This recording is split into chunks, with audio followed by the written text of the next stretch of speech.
નમસ્કાર. આજે આપણે વાત કરવી છે ઇન્વેસ્ટમેન્ટ બાબતે NFO માં રોકાણ કરવા માટેની.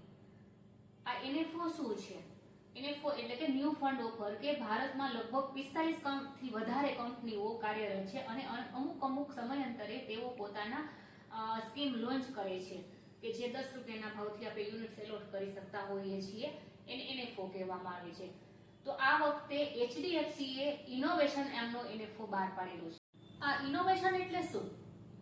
ઇનોવેશન એટલે કે મૂલ્ય જાળવવા, સ્પર્ધાત્મક એક ધારને જાળવવા તથા સમસ્યાઓનું નિરાકરણ લાવવા માટે હાલના જે વિચારો છે, જે ઉત્પાદનો છે, એમાં એક ફેરફાર કરવાની, એક નવીનતમ ક્ષેત્રે લાવવાની જે પ્રક્રિયા છે એને ઇનોવેશન કરવામાં આવે.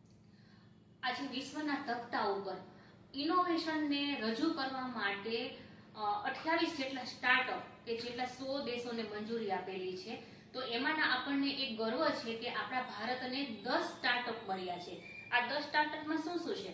હેલ્થ છે, સ્પેસ છે, રોબોટિક્સ છે, AI આધારિત ડાયગ્નોસિસ છે, એર એનર્જી છે. આ બધા જ ઇનોવેશનમાં HDFC ના મારફતે કે દરેક અલગ અલગ કંપનીઓના મારફતે રોકાણ કરવાની આ વાત છે. જો આપણે નજર નાખીએ તો પહેલા આપણે ક્યાં હતા અને અત્યારે આપણે ક્યાં છીએ. જેમ કે પહેલા આપણે ફિઝિકલ બેન્કિંગ નો ઉપયોગ કરતા, અત્યારે નેટ બેન્કિંગ કરીએ છીએ. પહેલા ATM વિથડ્રોલ કરતા હતા, અત્યારે UPI ટ્રાન્ઝેક્શન પેમેન્ટ કરીએ છીએ. પહેલા going to restaurant and hotel, અત્યારે order to Swiggy and Zomato. એટલે બાઇંગ ટુ શોપિંગ મોલ, અત્યારે ઓનલાઈન આપણે શોપિંગ કરીએ છીએ.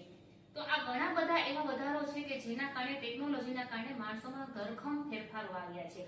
આજે આપણે જોઈએ તો ભારતનો GDP દર છે એ જો આ રીતના ઇનોવેશનમાં રોકાણ થશે તો જ ભારતનું પણ એક GDP દરમાં એક સ્થાન ઊંચું આવશે. તો આ માટે આપણે આજે અત્યારે HDFC નો ઇનોવેશનનો જે NFO છે એમાં ખાસ રોકાણ કરવા માટે ભાર મૂકવામાં આવે છે. એમાં વન ટાઈમ પણ તમે રોકાણ કરી શકો છો, SIP ના માધ્યમથી પણ તમે રોકાણ કરી શકો છો.